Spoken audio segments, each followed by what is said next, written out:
Welcome to the Explainer. Today we're going to crack open one of the most powerful tools in all of math, the equation.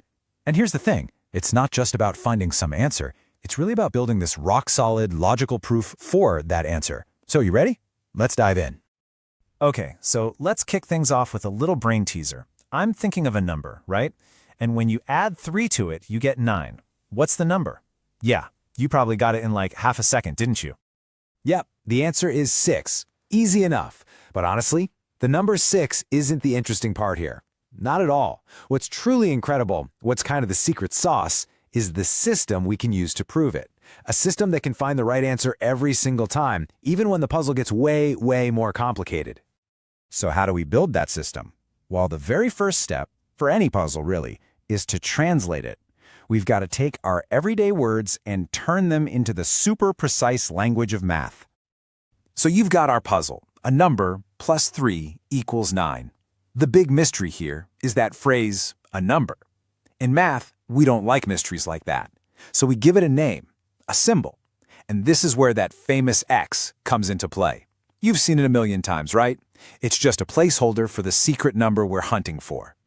And boom, just like that, our simple word puzzle transforms into a real-deal algebraic equation. See how clean that is? It's precise. And now we have a problem that's perfectly set up to be cracked with logic. But what is an equation really? The best way to think about it is like one of those old-school balance scales. Seriously, it's just a statement saying that the stuff on one side is exactly equal to the stuff on the other. So on one side of our scale, we've got our x plus 3. On the other side, we've got the number 9. And that equal sign? That's the pivot point right in the middle, making sure everything stays perfectly balanced.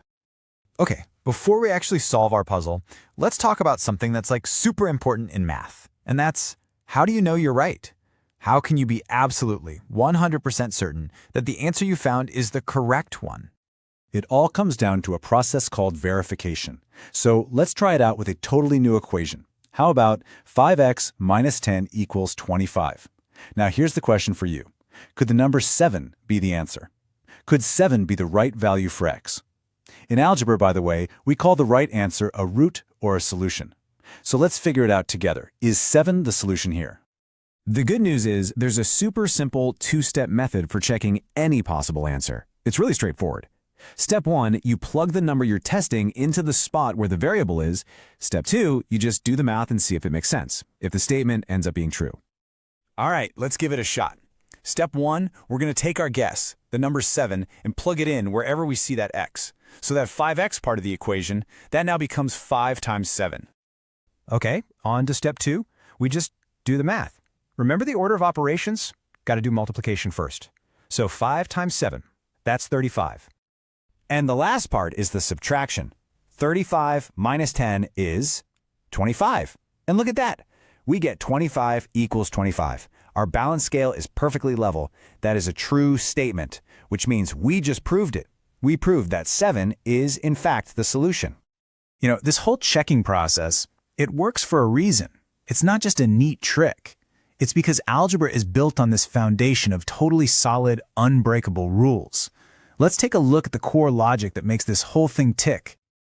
Okay, these are what we call the postulates of equality. And yeah, they might seem super obvious, but trust me, they are the absolute bedrock of math logic. First up is the reflexive property. Basically, anything is equal to itself. A equals A. Simple, right? Then you have the symmetric property. This just means if A equals B, then, well, B has to equal A. You can just flip the equation around, no problem. And finally, the transitive property. Think of this one like a chain reaction. If A equals B, and then we find out that B equals C, then it just makes sense that A has to equal C, right? These are the rules you can always count on. They're unshakable. Okay, you ready? It's time for the master key. This is the single most powerful tool you have for actually solving for x. And it's a really simple idea, but it's also kind of profound. For every single action in math, there's an equal and opposite undo button. Think about it like this. Every basic math operation has a partner. It's total opposite. The fancy term is inverse operations. So as you can see, the inverse or the partner of addition is subtraction. And the inverse of multiplication, it's division. They're like perfect opposites that are designed to completely cancel each other out. So this is how you actually use this idea. It's like having a toolkit. If you see an equation that has 5 times x, you reach into your toolkit and pull out the divide by 5 tool. If you see t plus 4, you grab the subtract 4 tool. Using the right undo tool, that's the secret to isolating the variable and getting it all by itself. Okay, so let's recap. We've translated our puzzle into math, we've learned how to check our work to make sure we're right, and now we have the master key, inverse operations. I think it's time. Let's put all the pieces together and finally, officially, solve our original puzzle. And here we are, back where we started, our puzzle, all dressed up in the language of math. Everything we've learned, all the logic and all the rules, it all points us in one clear direction. So, how do we crack this thing? The goal hasn't changed. It's simple, and it's always the same. We need to get x totally alone on one side of that equals sign. To do that, we have to find our undo button for whatever is happening to it right now. So, just look at the equation. What's happening to x? A 3 is being added to it. So what's our undo tool? The inverse of adding 3 is subtracting 3. But here it is. This is the golden rule of algebra. You have to remember this. To keep that scale balanced, whatever you do to one side, you have to do the exact same thing to the other side. So we subtract 3 from the left, and then we immediately subtract 3 from the right. Now just watch this. It's kind of magic. On the left side, that plus 3 and minus 3 just, poof, they cancel each other out, leaving x all alone. And on the right side, 9 minus 3 is 6. There it is. The system worked. It worked perfectly. And it gave us the exact answer we kind of knew in our gut right from the start. And that, right there, is the real power of algebra. It was never just about finding the number 6. It's a whole system of logic, a way of thinking that lets you take something you don't know, apply a few solid rules, and step by step uncover the truth. So the big question isn't just what is x. The bigger, more exciting question is, now that you have these tools, what other puzzles, what other mysteries out there can you solve?